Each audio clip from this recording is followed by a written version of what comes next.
Cette émission est conçue et réalisée par les membres de la communauté avec l'aide de Télécogeco. Télécogeco, partenaire de votre milieu.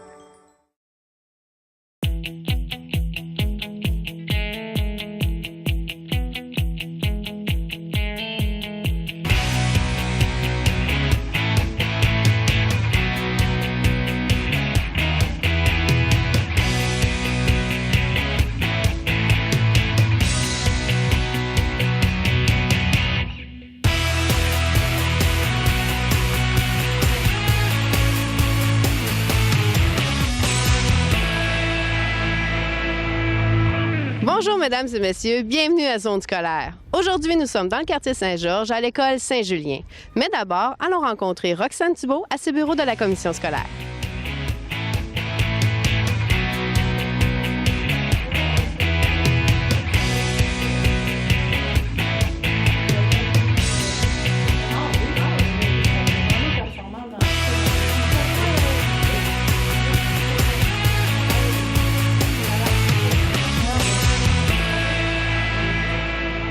Madame Thibault, au dernier conseil des commissaires, il a été question des taxes scolaires.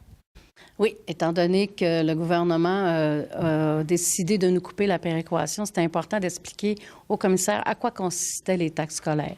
Le produit maximal, je devrais dire, de la taxe scolaire, c'est le montant d'un taxe scolaire que l'on récupère chez le citoyen et en plus de la péréquation.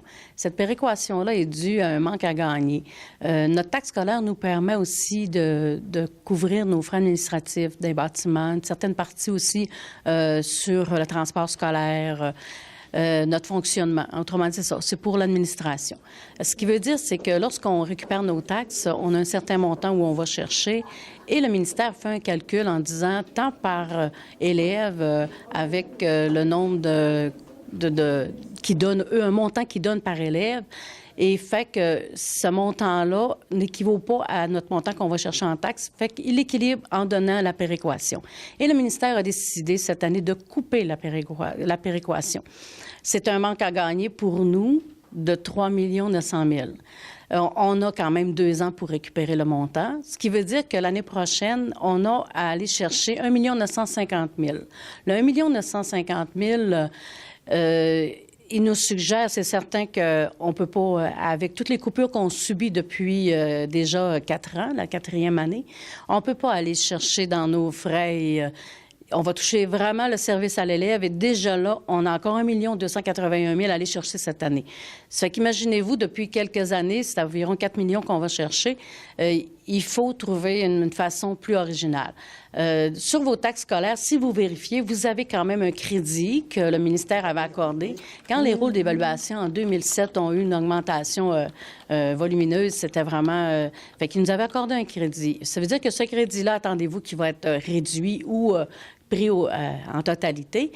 Et nous, on se doit de regarder des scénarios pour aller récupérer 1 950 000. Je le redis, c'est très important. Et c'est avec la collaboration des citoyens, c'est pas autre chose, où on va aller rechercher des taxes scolaires plus élevées sur vos comptes. C'est encore le citoyen qui va payer. C'est la commission scolaire qui porte l'odieux, mais c'est quand même le gouvernement qui a décidé, encore une fois, de couper d'une façon détournée encore 1 950 000 pour nous. Et des commissions scolaires, c'est beaucoup plus élevé. D'un autre ordre d'idée, c'est votre rapport annuel. Et oui, notre rapport annuel qui a été présenté au commissaire le mois d'avant, mais là, on a vu le visuel et on va avoir un encart dans le lac Saint-Jean le 20 mars. C'est une feuille qui est insérée dans le centre du lac Saint-Jean. Et je peux vous dire que prenez-en connaissance. Ça vous montre comment est-ce que la commission scolaire est bien gérée, tous les résultats avec nos élèves. Quand on dit qu'on performe, bien là, on en a la preuve. On atteint nos objectifs dans notre plan stratégique, avec nos conventions. En tout cas, je demande aux citoyens de prendre le temps de lire. C'est quand même facile à lire. C'est des données qui sont intéressantes. Et vous allez voir sûrement des gens que vous connaissez. Il y a des photos et il y a sûrement des gens que vous allez reconnaître dans notre encart. Une bonne nouvelle pour les élèves, c'est bientôt la semaine de relâche. La semaine qui est tant attendue, du 2 au 11 mars, oui, puis j'en profite pour dire que Option Transport met 2 transports supplémentaires le mardi et le jeudi, le 5 et le 7 mars, pour aller au centre Mario-Tremblay ou aller au Mont-Lac-Vert, ce qui permet aux parents de pouvoir un peu relaxer, de permettre aux jeunes aussi d'aller aller dehors, aller prendre l'air et aller rencontrer leurs amis s'ils le désirent. Pour avoir plus d'informations concernant l'horaire du transport, est-ce que vous avez une source à nous donner? Il y a toujours le site Internet d'Option Transport, c'est www.optiontransport.com. Pour les écoles secondaires, nous sommes dans une période d'inscription? Oui. Et toutes les écoles secondaires sont en période d'inscription, nos 4 écoles secondaires.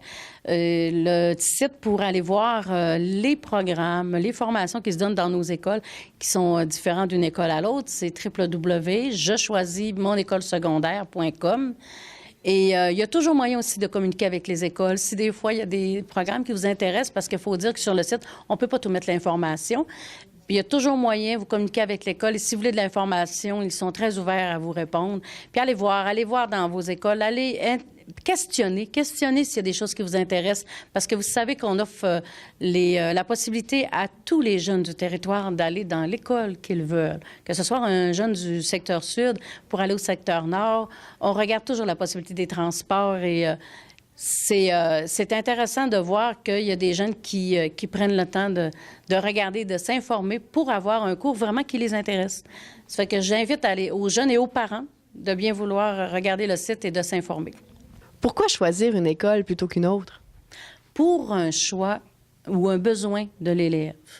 Quand je parle de Curé-Hébert, je parle beaucoup de planche à neige. C'est beaucoup une école qui est centrée sur planche à neige. Et l'année prochaine, une nouvelle option qui arrive, c'est équitation. C'est nouveau.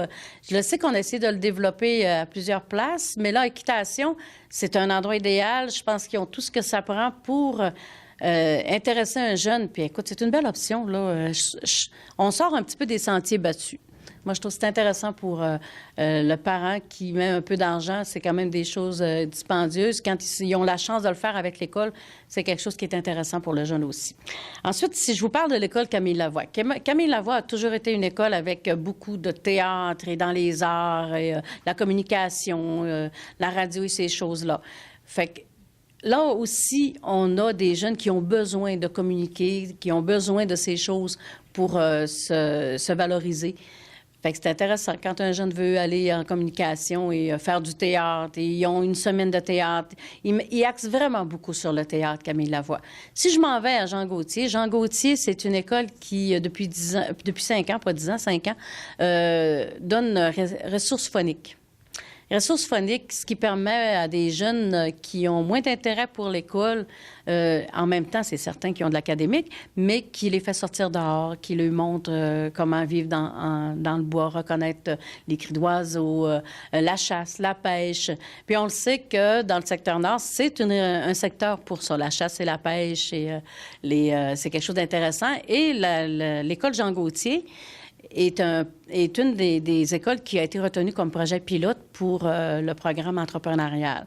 C'est sa 2e année et ça devient un programme qui est instauré dans l'école Jean Gauthier. L'année prochaine, on va avoir le basketball. Le basketball qui va être vraiment dans un projet particulier.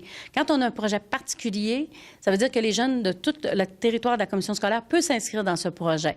Basketball qui est quand même avec l'Académie de basketball du Cégep, du Collège d'Alma, je devrais dire. Ce qui veut dire que c'est des élites et ils ont des tournois et on peut voir que c'est des équipes qui sont performantes. Encore là, c'est intéressant d'aller demander à nos jeunes, bon, ben gars, tu peux t'inscrire dans une activité comme celle-là, dans un programme comme celui-là. Et la dernière école, mais non la moindre, le pavillon Wilbrod-Dufour, qu'est-ce qu'elle nous offre? Le pavillon Wilbrod-Dufour avec ses sports, natation, football, hockey, cheerleading. De plus en plus, il se développe en sport. Et c'est vraiment l'école reconnue pour ses performances quand on regarde les résultats qu'on a à la fin de l'année.